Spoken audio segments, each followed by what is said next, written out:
Hello, I'm Paul Skeldon, Editor-in-Chief at Telemedia Magazine. I'm here at Telemedia Johannesburg, in Johannesburg, and I'm joined by Ray from MTN. Lovely to have you here. Lovely being here. Thanks for taking the time to talk to us. First of all, just tell us a little bit about what you do at MTN, just so people understand sort of where you're coming from. So I am in the digital services team. I work in strategy, integration, and go-to-market. Essentially what that means is, as part of our digital services, we're very intentional in terms of integrating with the core business that sells postpaid and prepaid products, and making sure that digital services are considered at the heart of those value propositions that go to market. Great. So from an operator point of view, how has the sort of telecoms market, I guess here in South Africa, but also in the wider sort of sub-Saharan region, how has that sort of changed and evolved over the years, sort of recently, and how, sort of, what challenges does that sort of present to operators like yourself? Very interesting question. So the industry has evolved quite a bit. I always say to people, we come from the days of SMS love to 350 for love quotes. Yeah. And as a telco, we have been a pipe. So as we know, over time, data's been commoditized, airtime's been commoditized. The average young person doesn't even know what network they're on some of the times. True, yes. I don't know if you've seen this Maslow's hierarchy of needs, where just below physical needs is Wi-Fi and battery life. Yes. Right? So for the young person, being connected is really an essential part of life, where it becomes difficult to determine, it's almost agnostic. It's agnostic where the connection comes from. And so we've had to be very competitive in how we then create value for our customers. What does that mean then in terms of digital services as offerings? It means that what came off the back of SMS Love to 350 almost incidental offerings that were there now have to become embedded and at the heart of offering value that not only attracts customers, but creates very meaningful value that they're willing to pay for, and number two, pay repeatedly for. And so for us, that's how we kind of thinking of how the change in terms of our role in terms of digital services evolving in terms of the customer's life. And the reason that becomes increasingly important is because from a competitive landscape, we are dealing with MVNOs that are now eating our lunch. Banks are eating our lunch. Anybody with a chance really is seeing how to enhance their offerings with a connectivity proposition for their customers. And so these are some of the things that have really added pressure, and I like to think of it in three pillars. So in terms of we are competing for connection. So selling you, keeping you connected. We are competing for attention, and we are competing for the wallet. And so those three domains are really the sphere of where the competition rests. And the competition has evolved from the attention we compete with the likes of global OTTs like Google and YouTube. And you always hear on TikTok or ads generally, you have 5 seconds to get someone's attention. Yeah, if that. And so when we think about how we sell to the customer, are we getting their attention? And number two, when we have it, are we able to translate that? Are we able to offer them the right payment methods to complete a transaction once we have that attention? And lastly, keep them connected on the network. So that's kind of like the domain and landscape that we are competing across. And it's been increasingly challenging, but a challenge that we are rising towards. MTN is servicing 300 million customers across the continent of Africa, 312 million. And so it's something we live for. People deserve the benefits of a modern connected life. Absolutely, and you have the tools and technology to do that. So it's interesting to watch network operators sort of starting to pull into that world where fintechs are and all these other players, and sort of start to be an equal. I think it's great to watch. You mentioned payments as one of the sort of parts of how you get your share of wallet and all that sort of thing. What sort of role does payments play in this process, and what sort of payments in the African continent are we mainly talking about? I often say to people, when we think about subscription services generally, you might consider a 5 Rand subscription price point as almost negligible. But in a landscape like Africa, it's not YouTube versus the gaming content. It's actually a decision of the content service versus bread, right?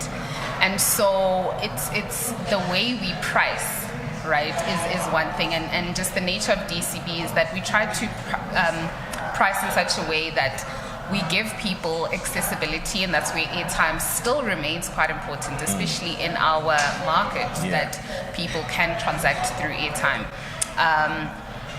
We remain challenged with airtime availability severely declining across, our industry. People are just not buying airtime anymore. So it does remain important. That is why we also have different payment methods like Momo. We have MTN Momo where we enable the wallet because for the African person, the mobile access is really the key point. And so allowing that not only for enabling commerce, people who are merchants, entrepreneurs selling, but also enabling that to transact and buy your digital services should you need them. There's different things to think about the digital maturity index. People are not necessarily digitally literate, but how do we make sure wherever you are in your digital savviness, that you have something that empowers you to participate in the digital economy. So that could be Momo. There are people who are connected, even though that remains a small part of our economy, but we do enable for segments that are willing and able to pay via cards. And looking at the DCB ecosystem, that is, it's different because we still favor airtime, but we then as the MNO have to say, how are we intentional about making sure that we're not cutting off the segments that prefer that as a payment method? So that broad availability of options is important because we can reach different segments with their needs, and we have to be almost willing to look at taking wins and losses in different areas to enable the customer. Interesting. I guess sort of finally, what do you think the sort of market here will look like in the sort of next year or two? Is it just going to grow but stay very much the same, or is it sort of evolving into new ways of paying, of accessing content, the content itself? Where is it going? We kind of have to go back to basics. If we think about the 4 P's of marketing, product, place, promotion, price, we actually have to go back to reimagine what that looks like for the future of a digitally connected customer.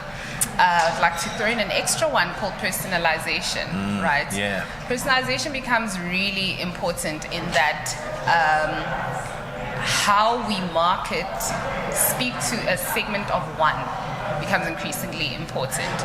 So those days where we used to spray and pray and just give as generic products as possible, those days have come and gone, right? Our products really, the quality of the products we offer has to be of a very fundamentally different level. I'll often talk about how Africans are known to leapfrog digital technology in that, yes, you find that because some people only get connected later on, where someone went through a journey of going 3G, 5G, SMS, MMS, video SMS, and naturally evolving. Some people, their first interaction with the phone, they're using banking, they're using, fintech, etc. So with that leapfrog, the expectation then on the quality of service is proportionally higher. I don't know if you saw that Facebook and WhatsApp is now introducing subscription services. Yes. Which is an interesting plot twist to our industry, right? Yeah. Because then the parity in terms of the customer's evaluation of what quality is at a certain price point, we're now competing with global players. And so from that product quality to say, okay, is the product right? Are we pricing it right? Should we consider different models? Should we bundle then at the core? Those are really some of the considerations we need to make to say, is the way we are selling, will it build trust? Yeah.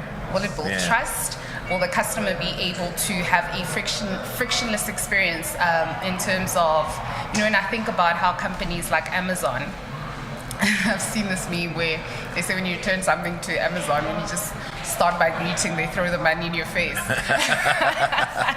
And that kind of sets the tone for how customers then become expectant of when they engage with digital products, the type of customer experience they are now accustomed to. So when we offer our services, is the payment method smooth? Is the refund method smooth? Is the opt-out smooth? And then does it retain trust in a way that the customer is willing to come back and repeat purchase? For us as an MNO, we want services that enable us to fully enhance the customer digital lifestyle, adding the connectivity and the products and the experience, the trust, and making sure that digital products that we offer help us unlock long-term value, customer value and retention.